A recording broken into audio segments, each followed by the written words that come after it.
And it seems like all of time has come to an absolute standstill, and that the only way to get time moving again is to commit an act, to violently kind of intervene in this complete immobility of the hour, and that somehow letting off the revolver restores time, the flow of time. But that was my impression, just my most recent one. No, you are absolutely right. And if you pardon me for being a little bit pedantic, you will notice that the book is divided in two parts in opposition with one another, even if it does not appear in the title.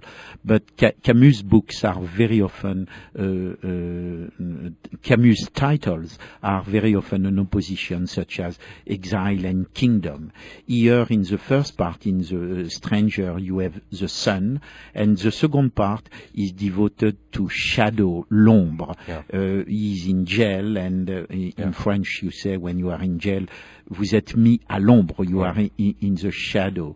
The first part is devoted to the figure of the mother and is in the realm of the memory, whereas the second part is the confrontation to Meursault, to the figure of the father, and then it's not memory anymore, but history, as it is opposed to memory. And it does not want to confront that, because at the end of the line of history there is death, and nevertheless this is what happens. Yeah. Well, at the end of the Stranger is very enigmatic as well. The priest comes to visit him, and he wants Meursault to call him father, and he doesn't want to call him father. He says, "You are not my father," and he has what we would call a hysterical crisis, and he shouts the priest out of his cell. And then the book ends with a page or two of this kind of poetic, sort of expansive sense of the love of mankind, the love of the present, and of the senses and the sunlight. And very hard for me to figure out what's going on at the end of L'Étranger. But to speak about a bit of the philosophy of the so-called absurdity, the concept of absurdity that we associate with Camus so much.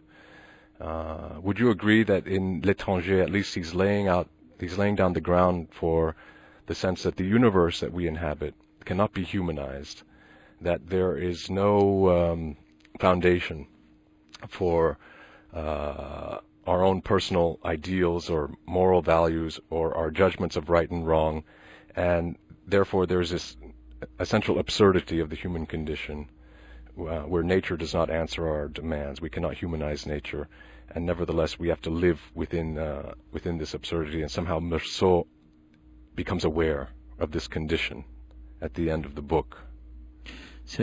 Certainly, I do agree with you. My own modest interpretation of the end is that he refuses, during the second part, all the different figures of the father, the judge, and the priest is only the last one and the most ludicrous one. And by choosing death and the blood, he tries to find something equivalent to the sun, something red, something in which he will be totally drawn. But definitely he sees here, Meursault sees here, the absurdity of nature, and the fact that nature has no direct message to teach us. Therefore, our values are relative, but nevertheless we have to create them. For Camus, the role of the philosopher is to open the door to a meaning, a signification, to go beyond absurdity in order to find within the human collectivity a meaning to our life, even if we know that it's an arbitrary one. And right. I agree with that. That's why maybe we wouldn't want to say that the role of the philosopher is to go beyond the realm of absurdity, but rather to always remember that the human condition is absurd, and that it's in the face of such absurdity that we must stake out our claims and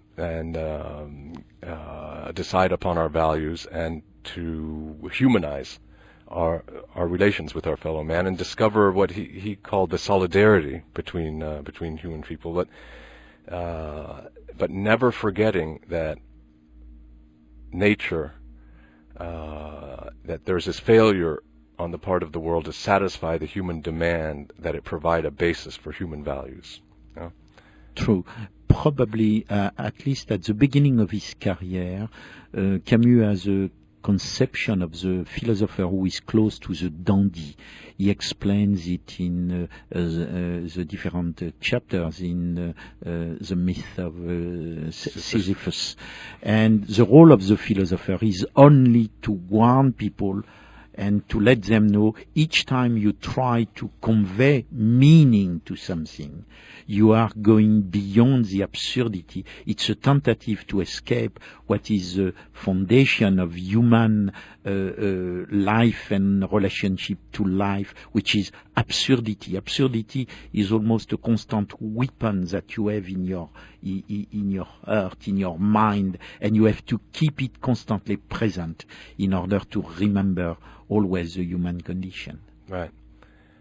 And this gets further elaborated and complexified in this very important book, which is not a novel that he wrote later, L'Homme Révolté, or I don't know how it's translated in English. The Rebel. The Rebel. What does this concept of révolte amount to? For me, it's a very important concept and maybe one of the key for future success or future interest in Camus' work.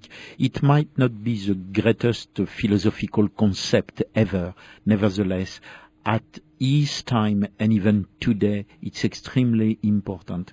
It's important to remember here that this concept belongs to the second part of Camus' life when he goes beyond the notion of absurdity.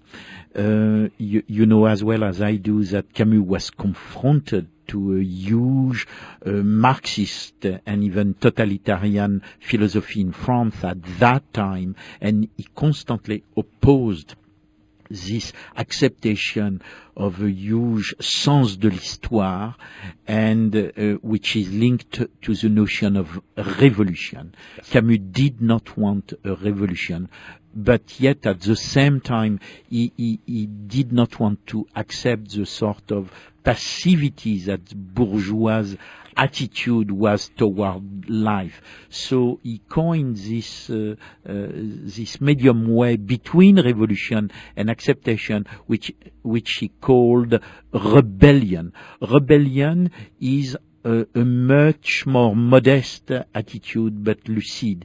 It consists of non-accepting the current situation, and yet at the same time you don't want to change everything around you or in life in order not to create a new condition for new totalitarianism. It seems to me that today this notion of rebellion is still very important for us, or at least for me.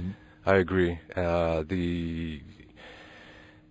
It would seem that he's gone from L'Étranger to this other period where now absurdity is not just in the world of nature's inability to respond to the human demand for value, but that now it's the absurdity also of human injustice, not just nature's injustice, and that you can revolt either against absurdity or you can revolt against the human condition, which is wrapped up in absurdity. And I think that's a crucial difference that sets him off from the Marxists, the totalitarianists, and Jean-Paul Sartre in particular, which is that taking into account the absurdity of the human condition, you revolt against it, and in the name of that revolt, you found values of solidarity or fraternity, and you find a way to champion the absolute value of life, of human life as such. Mm-hmm. The other people, the revolutionists, were really in revolt against the human condition as such, and were out to change the human condition through revolution, and would feel that any means were justified if you can bring about this transformation of the world. That's my opening remarks. He says that I did try to change lives, but I did not want to change the world, which I worshipped as divine. So Do you think that this is the main point of controversy between Camus and Sartre at this period? Definitely. Camus had to deal directly or indirectly on many occasions with Sartre and was opposed to Sartre on several domains. What was Sartre's criticism of The Rebel when that book appeared? He thought that it was a book written by a petit bourgeois who did not belong to, who did not care with revolution and the working class.